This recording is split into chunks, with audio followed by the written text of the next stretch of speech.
আমাদের পেঁয়াজের ভুঁই।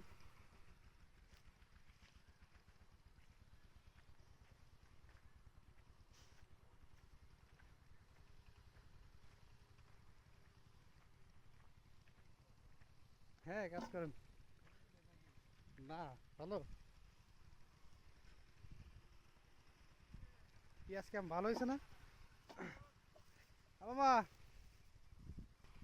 পেঁয়াজ তো ভালো হয়েছে। এটা কিং পেঁয়াজ না?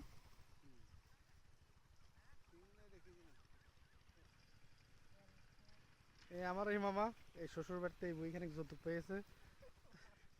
হ্যাঁ, সেই যৌতুকের বইতে পেঁয়াজ লাগাইছে। পেঁয়াজ ভালো হয়েছে, মোটামুটি খারাপ হয়নি। কিং পেঁয়াজ। ওই যে জোন নিচে একটা জোন, আবার ও যে এই পাশে একটা জোন। ভালো।